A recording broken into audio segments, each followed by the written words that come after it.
Hello and welcome to the Jank Tank, a weekly series where I build questionable decks and throw them against the constructed ladder. This week we are playing an Orzhov combo-style deck built around Bolas' Citadel. This is a 6-mana artifact with triple black in its cost, so we're going to skew the land base pretty heavily towards swamps. What this card does is it lets you play the top card of your library as though it were in your hand. When you play it off the top, though, you pay life instead of mana cost, so as long as you have life, you can keep casting spells. The big drawback to it, besides the life gain, is that if you hit a land, you're still restricted to your single land play per turn. So if you've already played a land that turn, you can't get that land off the top of your deck, and you're kind of stuck. So our deck is focused around gaining life and clearing the top card off of our library. The way we're going to clear cards is by playing Low Strider. This lets you sack a creature to scry one, which will let you put any land on top of your deck onto the bottom, hopefully revealing a creature that you'll be able to play into the play area and then sack as you need later to clear off lands again. We're going to gain life with a couple of varieties of spells. We've got Agonizing Siphon, deals 3 damage and you gain 3 life for 4, so we only lose 1 health by playing it. This is useful as removal in the middle of the game while we're trying to set up our Bolas' Citadel. It can clear out problematic creatures. We are playing Cauldron Familiar, which costs 1 mana, so it's going to drain us 1 health, but it's going to gain 1 health when it comes into play, and then be a creature that we can use to sacrifice to Low Strider later. Similarly, we've got Charming Prince. He can gain 3 life, and only costs us 2 mana or 2 life to play. However, if you have enough life, you can also scry, which is very useful, because after you play him, you can look at the top card of your library before choosing which trigger to use. And if the top card is a land, then you can use a scry 2 instead of gaining 3 life to throw that land on the bottom and hopefully set yourself up with a good draw. We've also got Mire Triton, which is going to gain 2 life, and it also costs 2 mana, so it'll pay for itself immediately. And then we've got Cruel Celebrant. This is going to be how we're going to eventually kill our opponent. Whenever a creature dies, then we drain them for 1 life. So he's going to cost us 2 life to play and doesn't gain us any life immediately, but as we continue sacking creatures to Low Strider, we're going to not only gain life ourselves, but kill our opponent. To help us out and fuel the creatures, we've got Omen of the Sun. This gains us 2 life when it comes in, so it only costs us 1 life to play, and then it gives us 2 creatures that we can use. And if we got the extra mana, we can sacrifice it to scry 2 and help set up more good draws. To help us keep in the game until we've got our combo ready, I've got Banishing Light here. Simply exiles a permanent that we don't want to deal with. And we've got a Johnny's Pridemate. This is a bit of a distraction or a side game plan. Since we've got all these life gain effects in here, like the Cauldron Familiar, the Cruel Celebrants, we can actually pump a Pridemate pretty easily, and this will give them something else to remove besides our Low Strider. We want them to be killing these Pridemates instead of Low Strider or Celebrant, because the Low Strider is pretty much necessary to us actually comboing off with Bolas' Citadel, and the Celebrants will eventually find more from our deck because we'll draw through most of it if we're fortunate, but the more we have, the easier it is to actually succeed. This combo can fizzle, even after resolving a Citadel. Even with a Low Strider in play, you can just lose. So it's not 100% reliable. It's, I think, a little bit more durable than the Deathbell of Warcry deck that we did last week. I think a lot of the times we resolved Deathbell of Warcry, we still weren't able to kill our opponent because we didn't have Perforos in play, or just couldn't get through their ground forces. It wasn't quite lethal, and then they just untap, clear the board, and kill us. Or maybe they just lose. It varies game to game. But with Citadel, you're usually doing okay. You can have bad draws. It depends on how the game's progressed so far. But our goal plan is to resolve Citadel and then win, either that turn or the next turn. It helps if you can play Citadel and still have your land play to help get 1 land off the top of your deck. But that's not always how games go. Sometimes you have to play your 6th land and immediately slam the Citadel. Let's see, the only other card I haven't talked about in here is Forever Young. I am trying this out, but I think I do like it.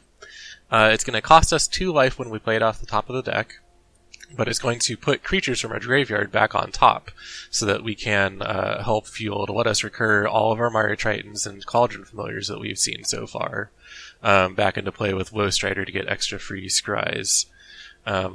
And it'll draw a card so we can get one of those back into our hand if we got extra mana too. It's iffy, but it lets us get back a Cruel Celebrant or a Low Strider if we've had to trade them off in the middle of the game. If they were required as a blocker, if they hit removal, then we can put them back. It's an extra copy of basically either of those creatures. So that's how it works. There are some variations you can do with it. We'll talk about some adjustments that you can do at the end, and I'll show you a blue version of this that I've also thrown together. I like the white better. I think it's a little more reliable. But, oops. Alright, we are going to try out the white-black version. The ladder just reset, so we'll see what kind of matches we get today. When I tried filming this yesterday, I ran into a lot of cat ovens. Let me tell you, those don't make for good videos, so hopefully we don't run into someone sacrificing a cat 4 times a turn.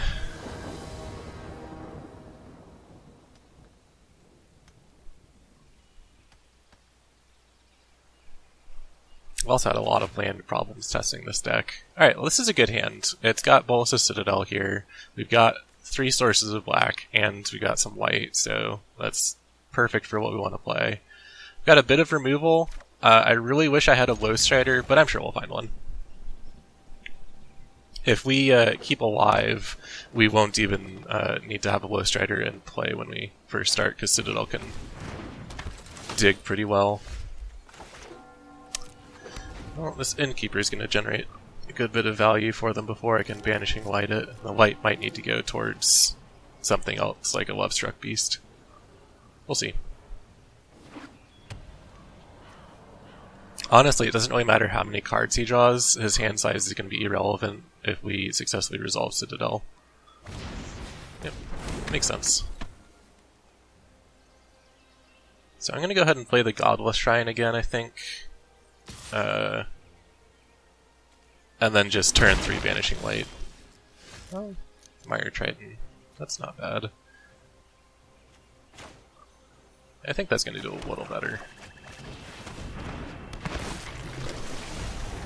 Oh, we found a Low Strider. I don't know if we're going to get as far as 4 other cards to exile. We'll see. Maybe this deck should use Fabled Passage. That's worth considering. Yeah, he got his card. We're going to Vanishing Light that and hope he doesn't have enchantment removal. Oh, there's our Low Strider. Alright, things are looking pretty good. We just need to make sure we don't die. And find 2 more lands.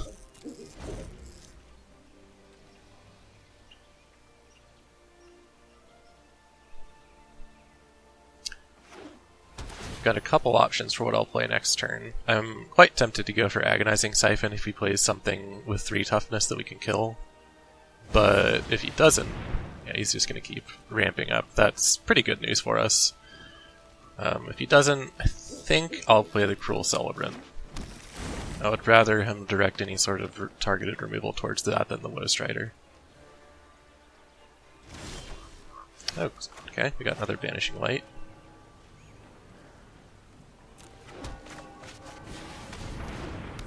No attacks.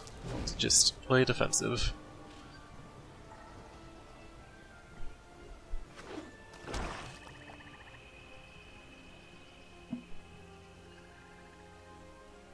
If we don't find a land next turn, I'm just going to put out the Low Strider and start sacking to scry.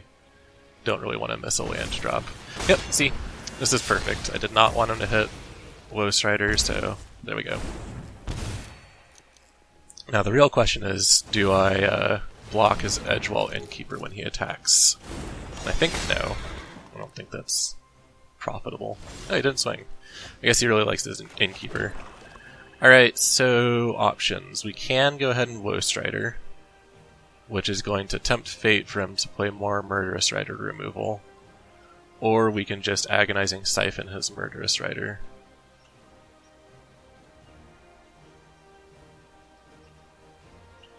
I'm actually not sure what the correct play here is. I think we've got stuff in the discard. If he kills the Low Strider, we can actually play it back out.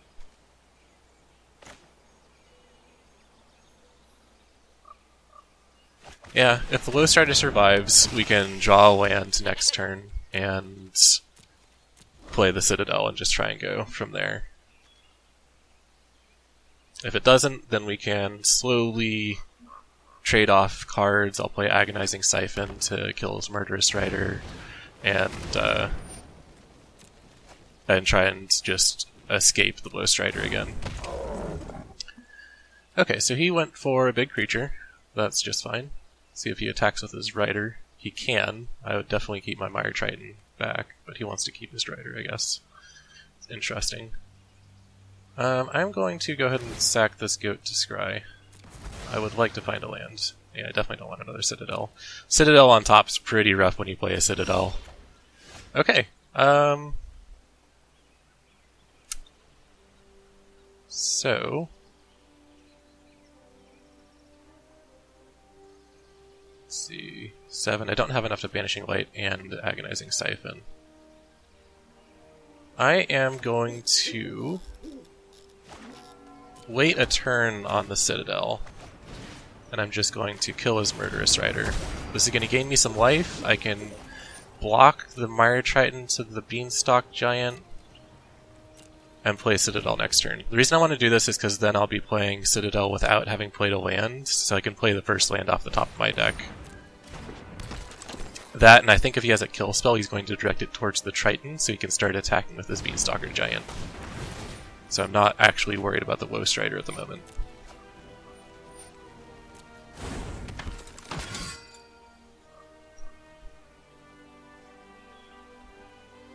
And if he does kill the Blow Strider, I am pretty close to just recurring it.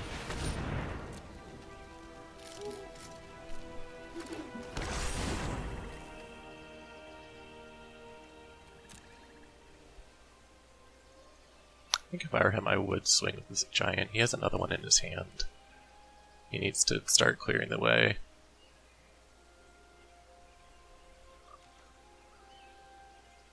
He doesn't, though, which is good news for me. Alright, so we are going to try and win. Let's see if he has instant speed removal. So there's our lands. Here's a Pridemate. Alright, this is great. We've got some sacrifice fodder. I'm going to go through these triggers pretty fast because this deck is pretty boring to watch go off.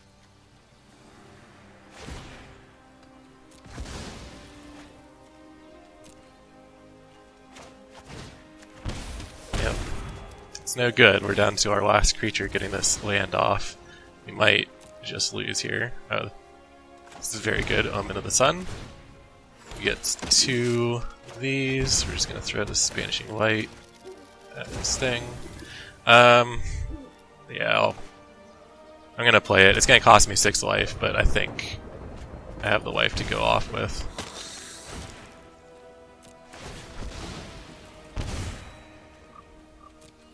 Yep, things are looking correct. Aw, I wanted that Mire Triton.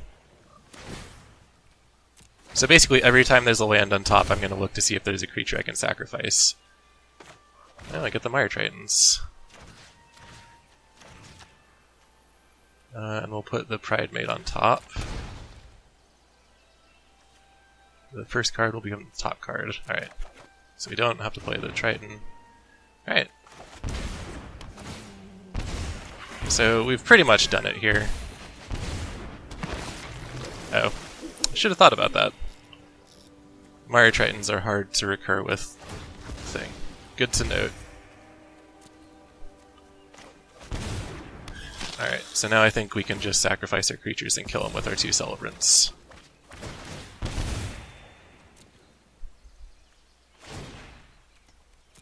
Set Forever Young was pretty good. It got us a lot of creatures to continue our combo with. I liked it. Just gotta be careful to put the Mire Tritons all at the bottom. Actually, yeah, that's lethal. Alright, first try, we did it. You gotta be careful against green decks, because they can run enchantment removal and artifact removal that Return to Nature can just eat Bolas' Citadel. So sometimes you have to worry about counter spells and removal, even at instant speed. But we got lucky and he did not have it that time. So that's generally how the game works. You want to stall out with Death Mire Triton, or the Mire Tritons with Death Touch, prevent them from really attacking you. either with a Tritons or with a big Ajani's Pridemate. Play Banishing Light defensively. Yeah, this is not a good hand. No White Source, no Bolas' Citadel, no Woe Strider. That's nothing that we want. I mean, this is a good hand for not our combo. I'm going to keep it, though.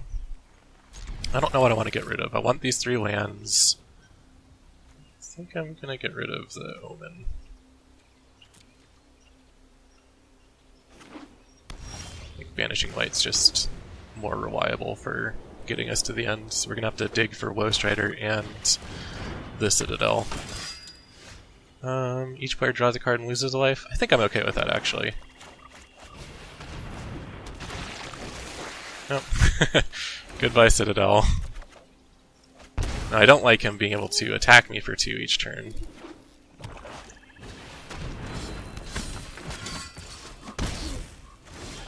Okay, so my Mire Triton's not able to really block the Oathsworn Knight. I'm going to hit the Knight there, and then hit this afterwards. I'm going to get a little greedy and draw a few more cards off of it. We got the life gain. We actually probably should just keep it going. Fuel our combo. Maybe we will. I'd rather not take all this damage. Alright, there's a Woe Strider.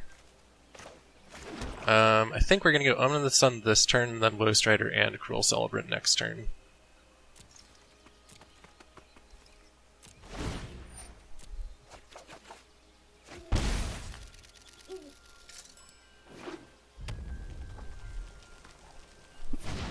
Yeah, that Knight seems good. Oh, is this a Knight's deck? I wonder if he's going to use any of the Knight equipment. Oh, he's got the Smitten Swordmaster, that's nice. That's pretty scary. When we resolve our Citadel, if we even get that far, we're probably not going to have enough health to combo off. I think we're going to lose here, but... Oh, actually... Yeah. Celebrant is going to actually gain us some life here. I'm going to use the Celebrant a little greedily.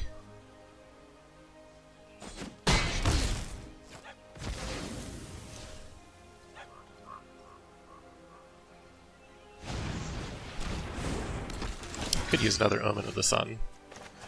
Okay, so I could go Pridemate Celebrant, and then when I lose creatures, my Pridemate will get bigger. That'll probably bait out some removal, but this is looking pretty rough.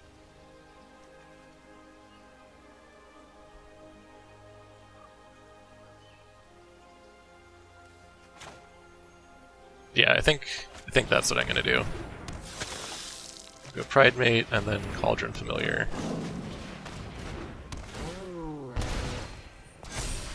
So I've got a lot of stuff to block his X1s. His Oathsworn Knight is gonna get chumped a bit. Ooh. That's pretty good. Yeah, I was gonna say he needs to kill both that and the Cruel Celebrant. I actually think he should have killed the Celebrant. Alright, so... options. I think at this point we actually let the 2 damage through. I don't like that, but these are our most profitable blocks. The Triton's gonna need to block the Knight. Ow, down to 6.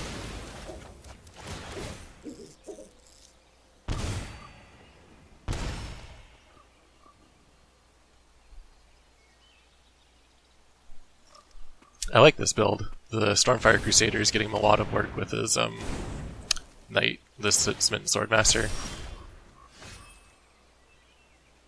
It's surprising that he went for that. Okay, so I've got a Charming Prince. He's probably just going to gain me 3 life. Would like to Banishing Light as well.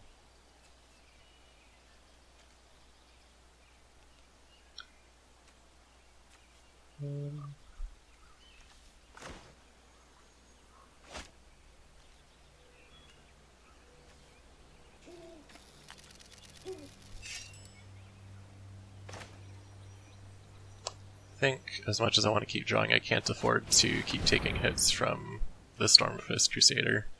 I think that's doing too much work for him. This 2/2 flying is going to also be a nuisance for me. But what are you going to do?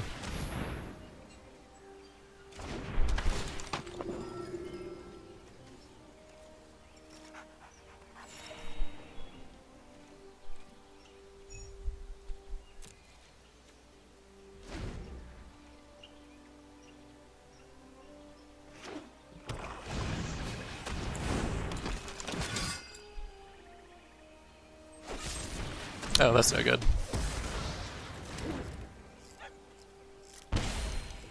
Yeah, I think we just lost this one. This deck doesn't stand up super well to aggressive.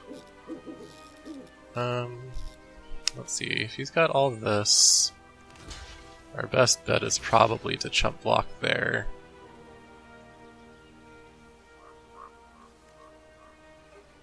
And there? Just double block. No. I'm just gonna try and whittle down this Oathsworn Knight.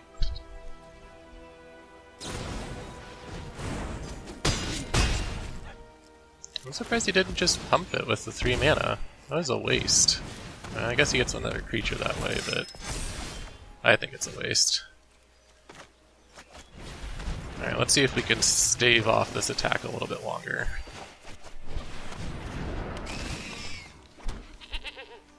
I am gonna just play out this last land.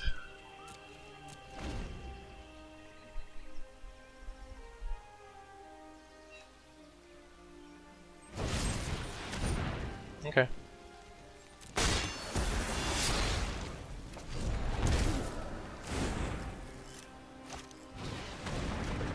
Ooh, yeah, he does have the Knight equipment. Seems really good. Put that on Order of the Midnight, and I'm pretty much done for. Alright, so we're definitely going to take the trade there and there. And I'm going to leave this goat, I think. Put me down to 5. I don't like it, but I think that's my best option. Alright, so I've got 7 mana, so I do have enough to Pridemate and escape. I guess I should leave anything I'll want to recur with the Forever Young.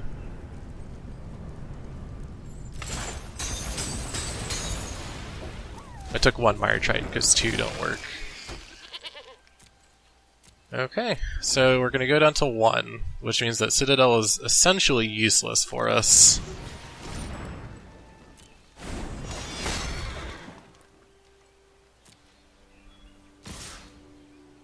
He's got to attack with the Knight. Now, he could have... Like I was going to say, he could have another Rimrock Knight and kill my Woe Strider, but whatever. I think we're done here already. Definitely don't need that.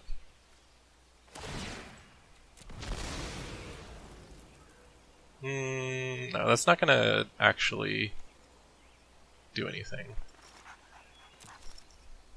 Thing is, I don't even know what would save us at this point. I think we're just dead. Yeah, it's definitely not a swamp. Alright, good game. I like that. I kind of want to build something similar to that. I like the Smitten Swordmaster. Being able to just pull off that much life drain like that.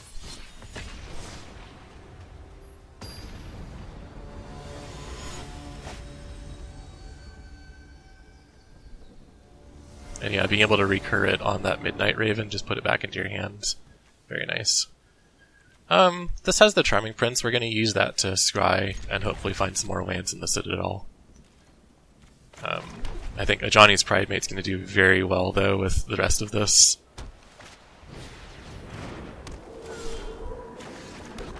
We'll see if he has Banishing Light or something.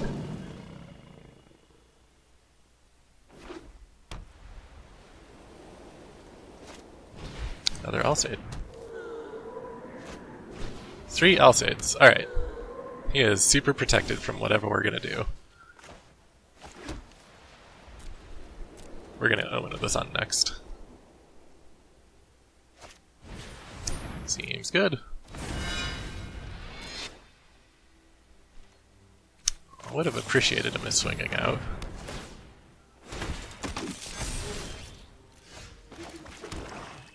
Now we're going to Mire Triton first, and then Charming Prince. I'm going to do it in that order to make sure we don't discard whatever we scryed and left on top. Alright, I don't think I want either of these.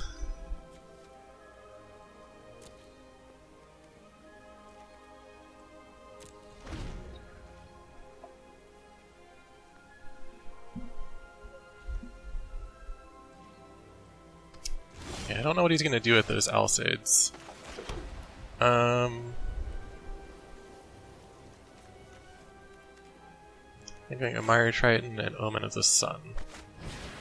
Scry.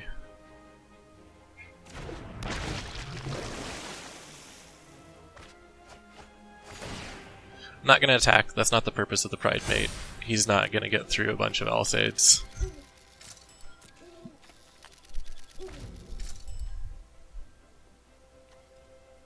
So this is the kind of board we want when we drop a Bolas' Citadel. We'll have basically this many extra shots to scry with Ghostwriter.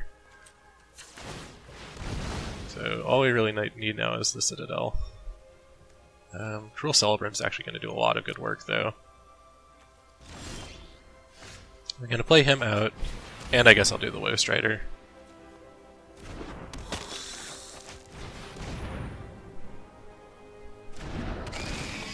At this point, we probably could do a pretty good attack.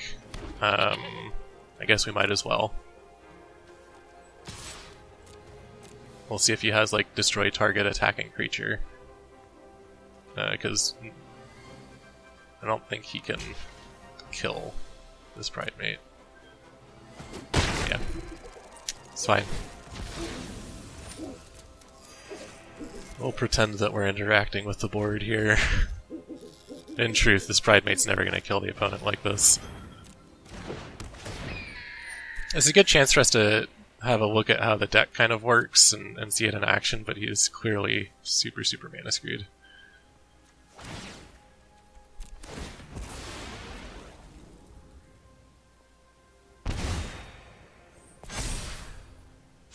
Siphon theoretically could kill that Hawk for us, but I'm not that worried about it.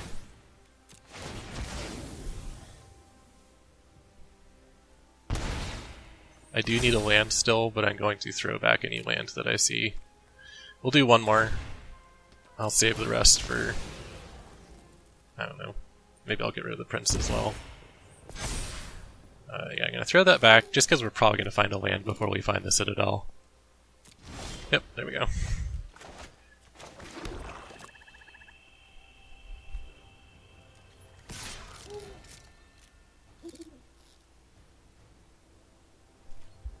Oh yeah, that Siphon would have been terrible. It would have just killed an Alcide, and the Healer Sock would have lived.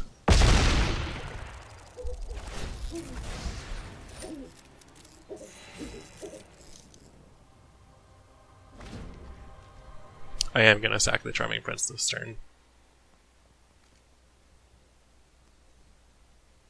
Maybe even a Mire Triton. I'd really like to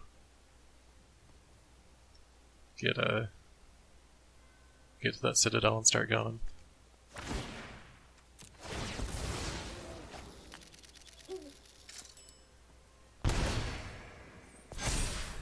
Oh, don't need that.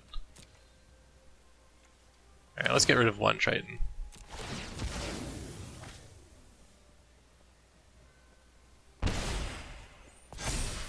Don't need that. Alright, we'll leave the other one in case he gets a Pride Mate to block. There's a Shrine. We'll play it. Enter stepped.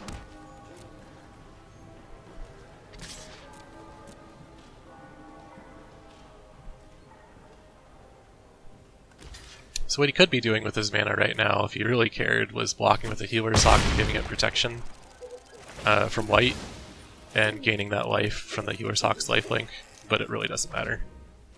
I don't think that life is going to be particularly relevant. Alright, so we found Pride Mate. It's fine. He is going to swing with the Healer's Hawk.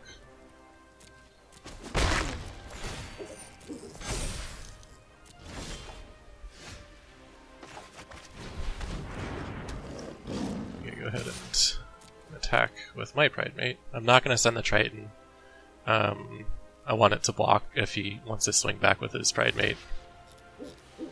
Interesting. He is going to just give up the Pridemate. I didn't expect that. I really didn't expect that. Well, we might not look for that Citadel. We might just go in on the aggression with the Pridemate if he's gonna lose all of his blockers like that.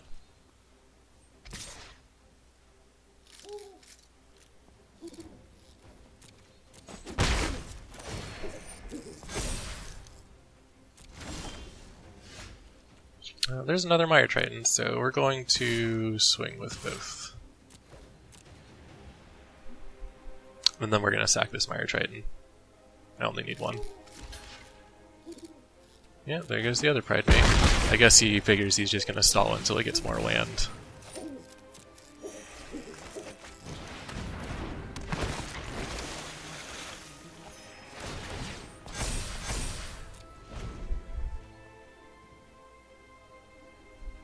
There's his third land. Let's see what he's got. Vanishing Light. Not my Pridemate. Or is he going to go after the Celebrant? No, he's going to go after the Pridemate. We'll go ahead and scry with the Pridemate then. Don't want another one. I mean, I kind of should, just because it seems good at this point. Alright, so he's not going to have any non-Daxos blockers. Okay, we're just going to attack.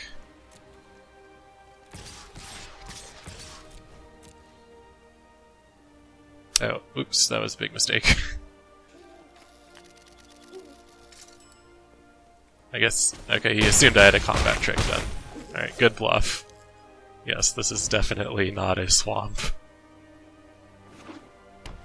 Okay, fourth land. Maybe he'll pop out Najani. Moment of the Sun. Well, he probably should have saved it as a surprise. Would have killed 2 Mire Tritons.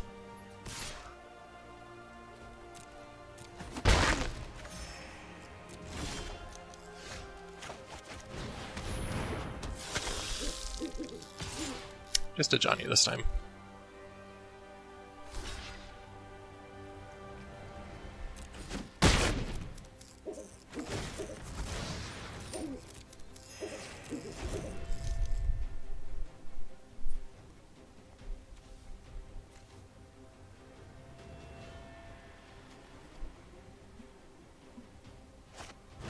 There's Heliod. Alright, and he is a creature.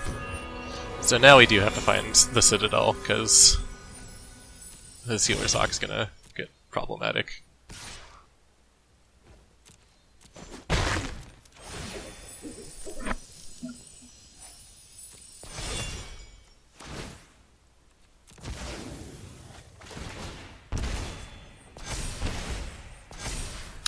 Alright, we found the Citadel.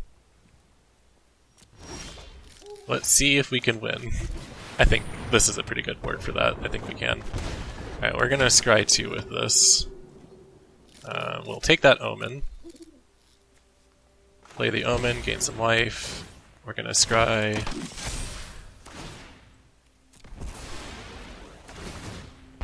And every time we scry, we're doing 2 damage. So we've only got to go 11 more creatures. 6, 7. I guess we're gonna play it. I've got plenty of life.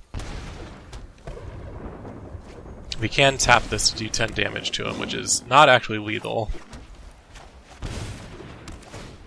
Goodbye, Heliod. Actually, I should have gotten... No, there's nothing under that Vanishing Light. I was gonna say, I should have gotten the Vanishing Light and got a creature back, but... Oh, actually, do I have enough to... Do I have 10 permanents? 1, 2, 3, 4, 5, 6, 7, 8, 9, 10. Alright, let's sacrifice a bunch of dudes. So all of these triggers should kill him. I hope I didn't miscalculate.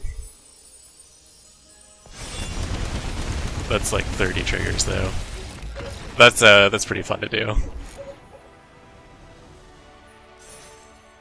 So if you didn't see Bolas' Citadel text, I actually didn't read that part because it's not really the main part of the strategy.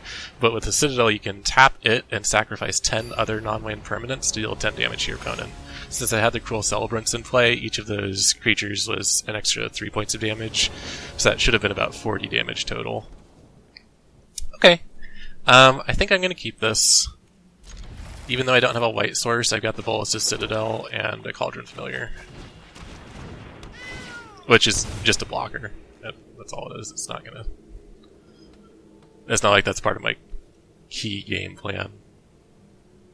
I might actually just turn to Forever Young to draw a card. Or we're going to keep it for recurring a blocker.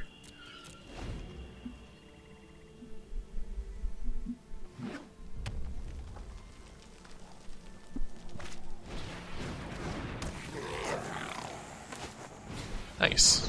Double dodger. I think we're gonna lose. I can't really deal with that. He was kind enough to let me trade there. Yeah, we're gonna die. I didn't want... yeah. I wanted lands, that's why I didn't take the Familiar. If the Familiar could block 10 Street Dodgers, I definitely would have taken it, but yeah, we're 100% dead.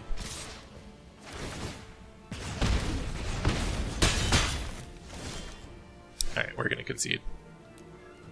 I'm gonna give him a good game first. Stuck on lands against that kind of aggression is never gonna work.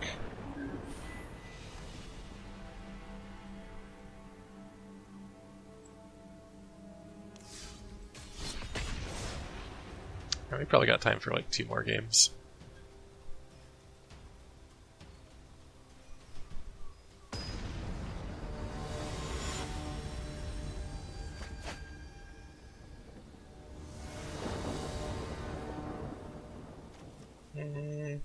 I'm less convinced about this one, but I'll keep it. Pride Maiden's Omen of the Sun's fine. If I draw a swamp, which I did, then we're fine. I'm not going to Cauldron Familiar first, I'm going to save it to drop after the Pride Mate.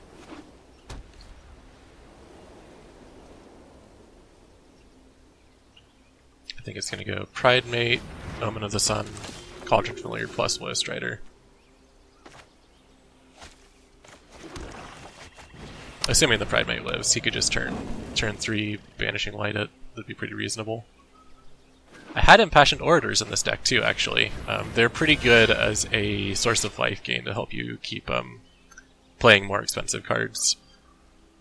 Since taking them out, it's been a little riskier trying to combo off, but the Cruel Celebrants do a good enough job. Alright.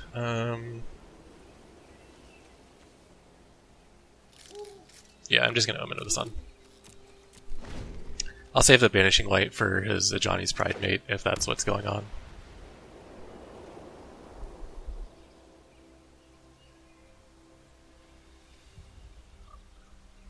And that Banishing Light will probably get Banishing Lighted in turn, but that's how this game works.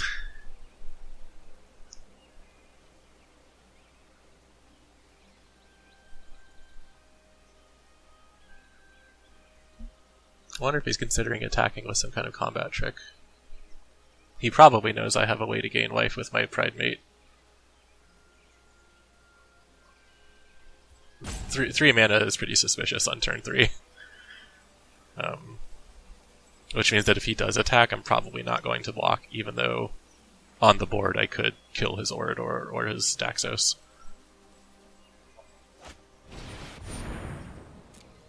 Well, let's see. Could be like a Karametra's Blessing, but I don't ever see decks play that. So if he swings after playing Linden, maybe I'll just take the... no. If he swings with Daxos and not the Orator, then I'll block Daxos and pump.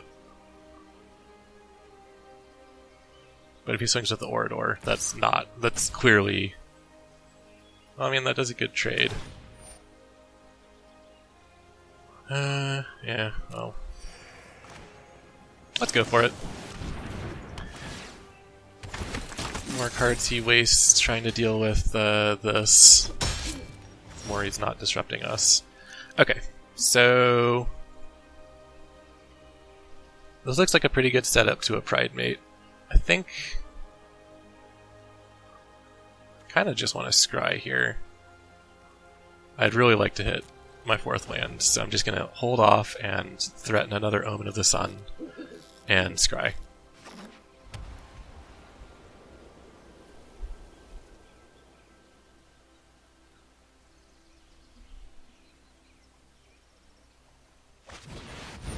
I guess a Heliod would be really good right here. This is also really good though.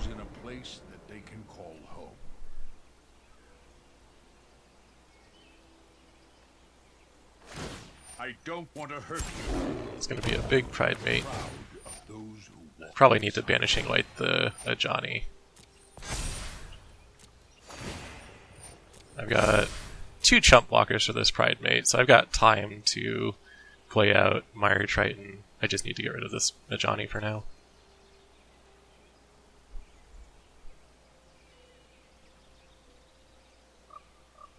But he pretty clearly doesn't have a combat trick.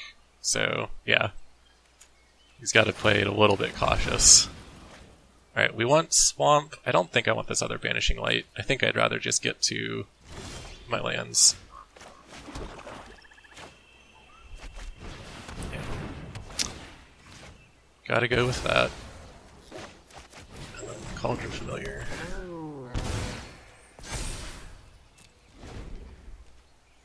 Linden with Pride Mate's really good though, and if he just plays a Heliod now, it's gonna be pretty rough. I would certainly approve.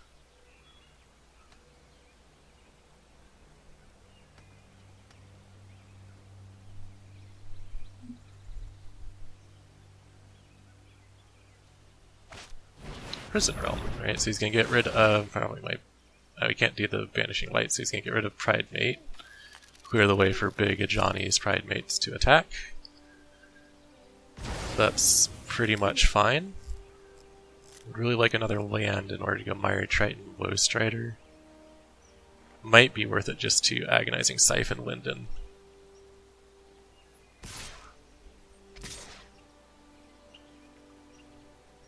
Is he really not going to attack with...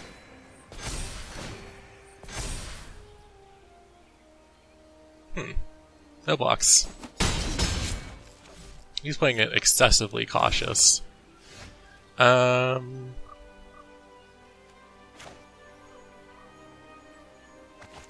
just gonna kill Linden. She's quite good.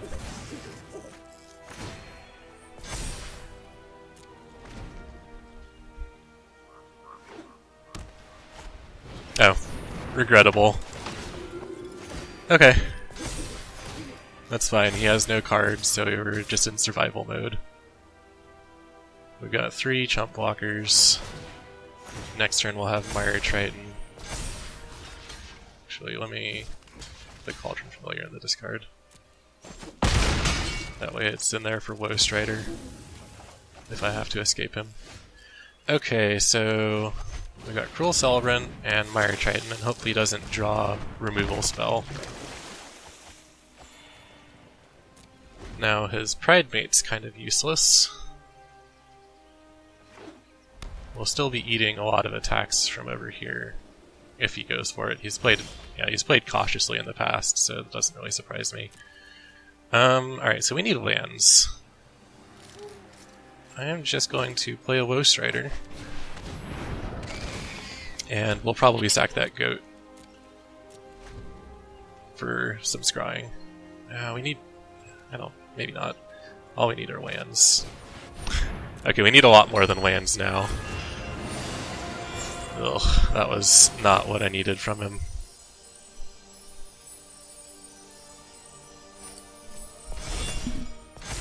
He's gonna make his Heliod big.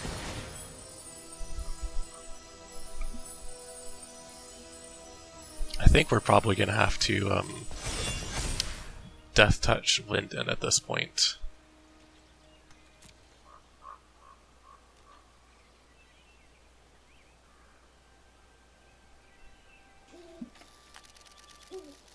Oh, okay, he's playing it cautious. So we're going to, okay, Cruel Celebrant's a card. We're going to use Forever Young to get back our Mire Triton.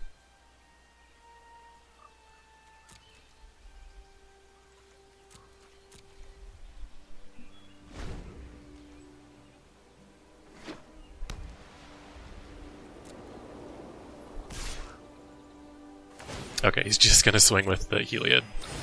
Oh, that makes the strategy a little easy. All we're going to do is block with the Goat and Scry.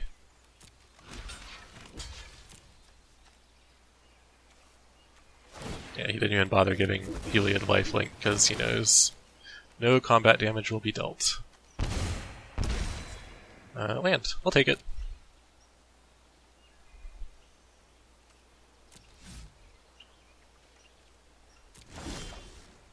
We'll draw.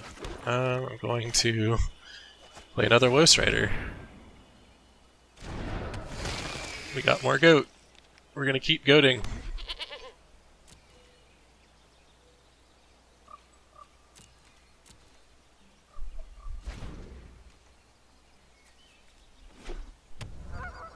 Okay, so we can make humans, which will create 2 1/1 counters, which is pretty crazy. Alright, he's still playing it cautious though.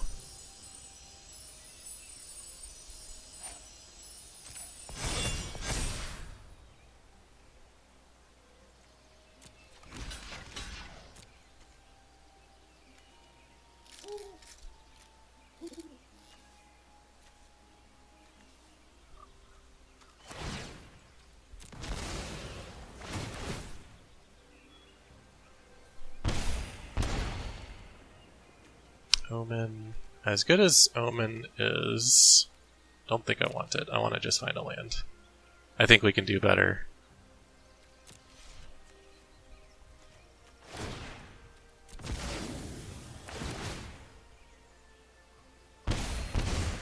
Alright, we did it. I mean, we did some of it. I've got 2 Woe Striders, so let's see how lucky we can get. Now I do want that Omen, but that's fine. Alright, Mire Triton. It's a good sign. Vanishing Light's good. Doesn't help us win, but if we fizzle, then we might not be dead. Oh, right.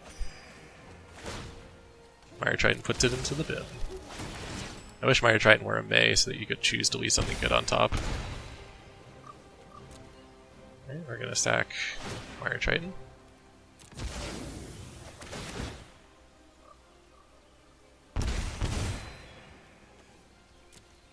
Cruel Celebrant.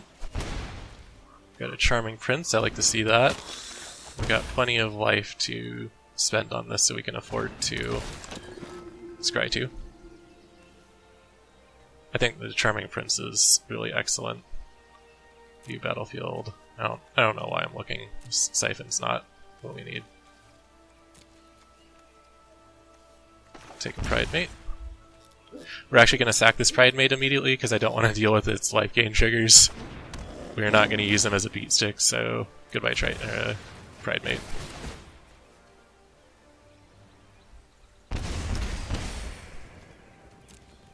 Celebrant number 4.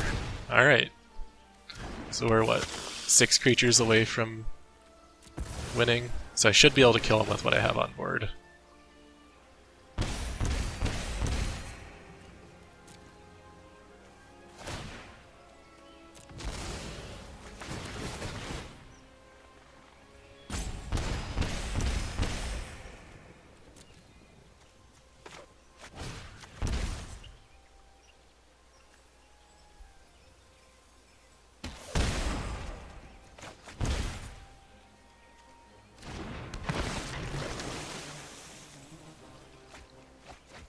Charming Prince. We're going to scry that Citadel away. Don't want to pay 6 life for it.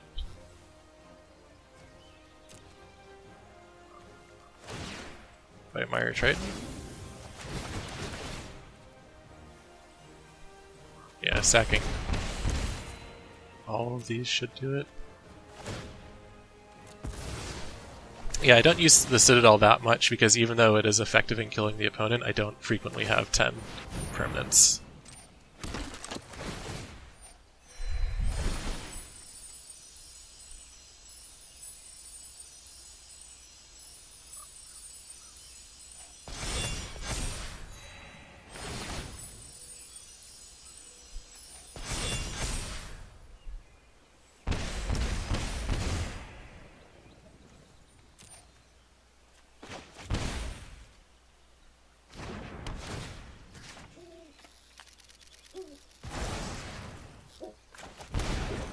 So there's a forever... Oh. Again, the forever young is gone. Alright,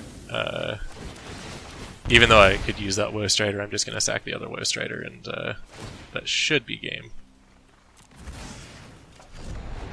Sorry to my opponent for that taking so long, that's kind of just how the combo works, but it was pretty reliable. There wasn't much chance of us fizzling with that.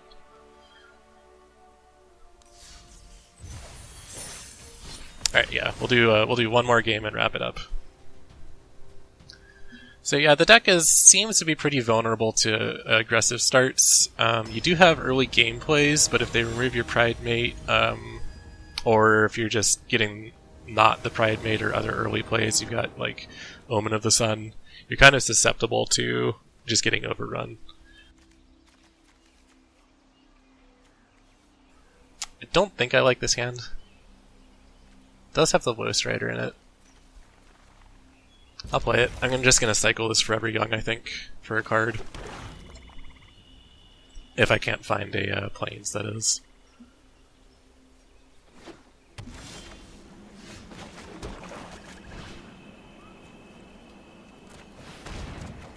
Oh, Citadel. Alright, so we need to find 4 more lands and we're in business.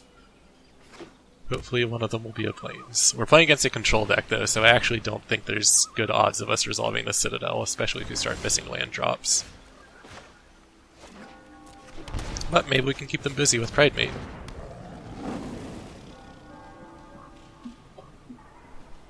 Yeah, he doesn't like that.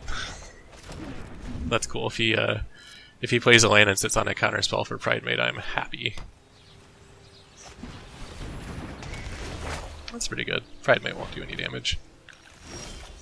Godless Shrine. Let's pay 2 life and do a double Pride Mate. Let's see what he does. Untaps and just shatters this guy. He's not having any of that. Okay. That's fair. Neither of them are going to do any damage. I don't think... let's see if he's got, like, Quench. Nope, can't tempt him. Let's get in for 2.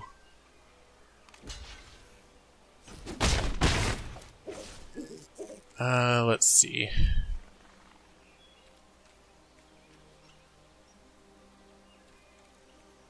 No.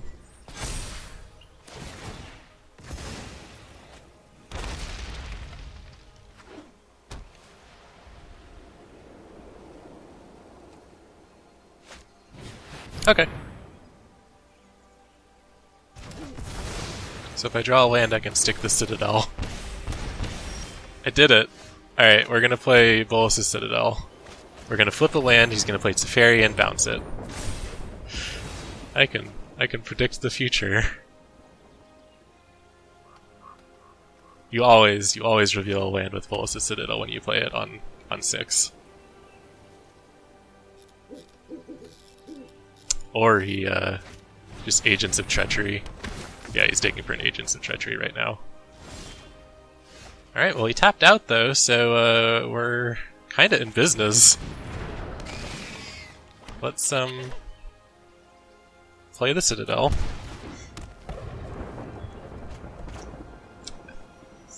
Yeah, we'll play the Cruel Celebrant as well. Let's see if his moment of tapping out is going to cost him.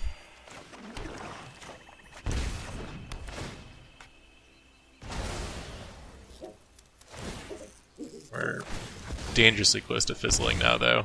We're low on life. This other Cruel Celebrant's helpful. This Mire Triton's very helpful. Alright, we're looking good now.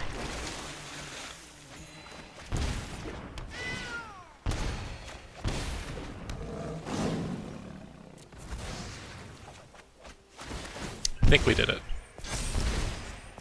He tapped out at the wrong time.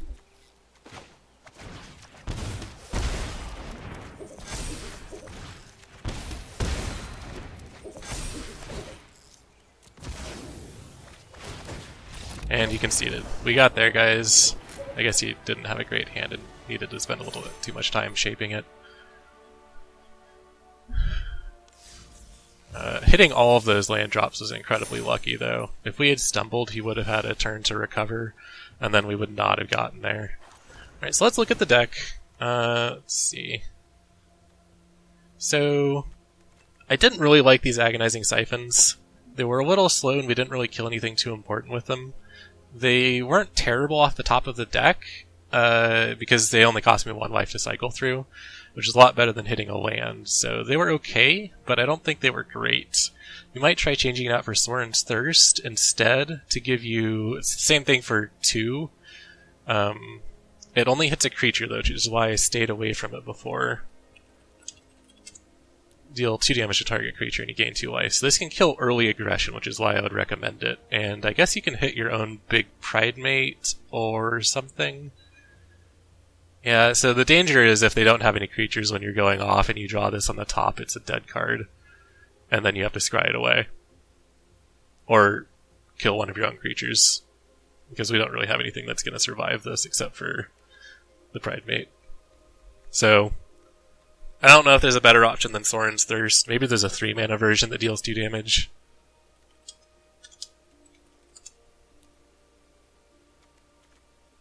That didn't work. I think this search for... quite a few things. Destroy target creature? No. No, there's really not a good alternative for it. So, you're probably not gonna replace it. Yeah, I don't think I would replace Siphon with Sorin's Thirst just for the chance of it ruining your combo. But I would probably take Siphon out for other cards. Let's see. We've got Brought Back is an interesting one. So this will be 2 mana. Choose 2 permanents that went to your graveyard from the battlefield this turn. You can use this to get back stuff you sacrificed with Woestrider. Or if they kill your Woestrider and you've got the 2 mana open, you can just pay it to recur some important cards. I think this has a lot of potential for rebuilding your board for more sacrifice triggers and scrying. So it's probably not a bad combo continuer. It might be better than Forever Young. Not positive. I'd have to play around with it. I don't like the double white. This deck doesn't reliably get 1 white, let alone 2. So you might want to play with your mana base a little bit if you do. You can change the Pridemates out if you are worried about going too low on life, and you want to just give up the Pridemate creature. As you saw, we didn't really kill anyone with it. It was a backup plan that you don't really want to rely on. I like it as a misdirection. They'll have to spend time and resources going after it. It ate some removal that would have otherwise gone to like our Mire Tritons. But if you want to swap it out, you can run Daxos or Impassioned Orador. Both of those are going to gain you life every time a creature comes in, which is going to help you combo more consistently, even if you don't have other ways of gaining life or filtering. They'll just keep you alive a lot longer. I would probably up to 4 Charming Princes. I don't have them in my collection right now, and I didn't want to spend the wild cards on it because I didn't feel like it was necessary. But I think these are probably just going to be better than Cauldron Familiars for you, especially if you get rid of the Pridemates. Going Pridemate followed up with a Cauldron Familiar is pretty strong in my opinion, but and you can't quite do that as easily with Pridemate and Charming Prince together. That's 4 mana rather than 3. It's a pretty big difference. But Charming Prince during the combo is going to do a lot more work for you. So I like him a lot for this deck. Being able to scry to dig for your Citadel or Woestrider, depending on what you need, is a pretty big deal. Forever Young seemed okay. Getting back Mire Triton was really good. I think he's got a lot of value, and being able to dig back for a Cruel Celebrant and Woestrider was... I mean, are Woestriders stuck in those games? They didn't really kill them, but that's not been my experience with this deck. Other decks that are more aggressive, have more direct burn, will probably be able to take out the Woestrider instead. And at that point, getting it back is kind of number one priority. So I feel like Forever Young does have a place in this deck. I'd still consider cutting it, though. Just keep an eye on it when you're playing. Maybe cutting the Agonizing Siphons, put 2 more in just for the regularity. The only qualm I have about it is actually that it says draw a card on it. Normally I want to just put stuff on the top of my deck, because I don't have mana available after casting the Citadel. So I'd rather leave it on top to pay with life.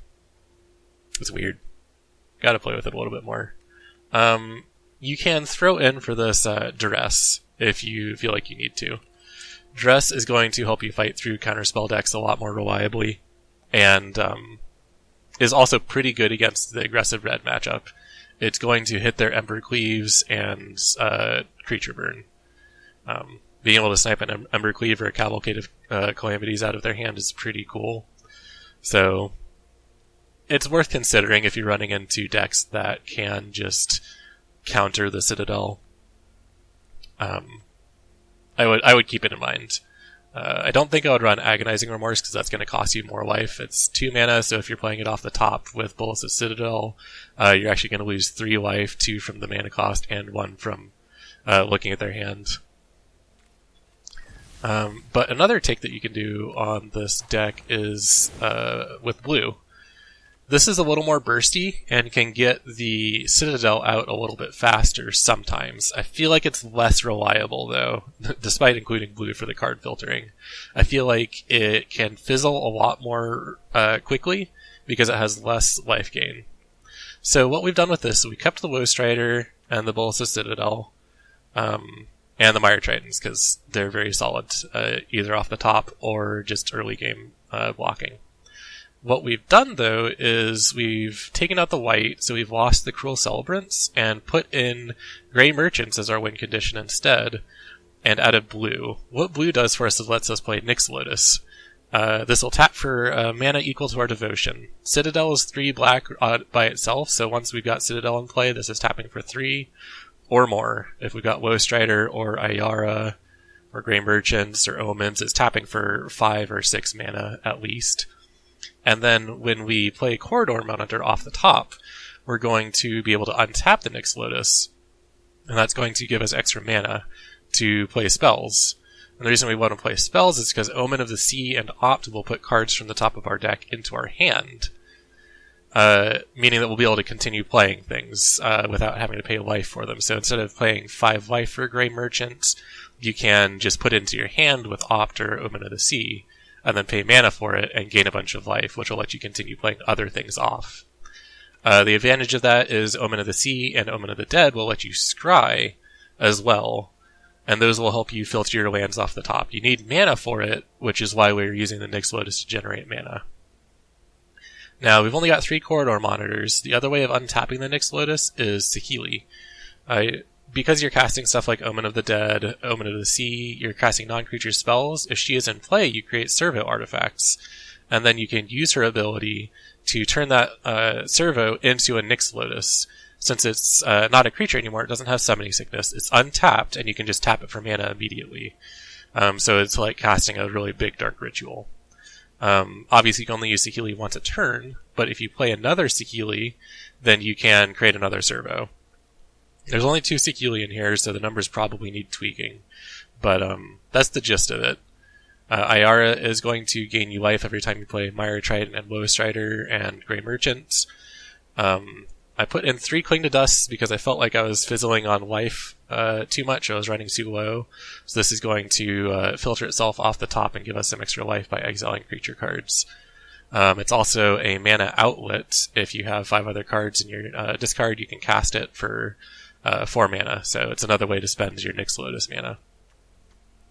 This deck does okay if you can get Devotion out early and then get a Nyx Lotus untapped. You can cast Bolas' Citadel with mana left over on turn 5 instead of turn 6. Still have your lands drop that way. It's interesting, but I feel like it's more fragile. The biggest upside is that you do get to use blue to scry your way through your deck, finding the pieces you need to actually make it work. I don't think this is quite ready. I think it needs some refinement on the numbers. You'll probably want to reconsider Alara. Since she's legendary, you can't have multiple removal her out, so she's not really a cruel celebrant.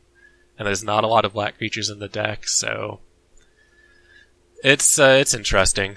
I think the numbers need tweaking, but there's probably some potential in here. If you don't like relying on Woe Strider to scry in the other deck, you can go for this for a little bit more card consistency. You're just going to have to deal with early aggression a lot harder. You've got Mire Triton to hold down the fort, and that's about it.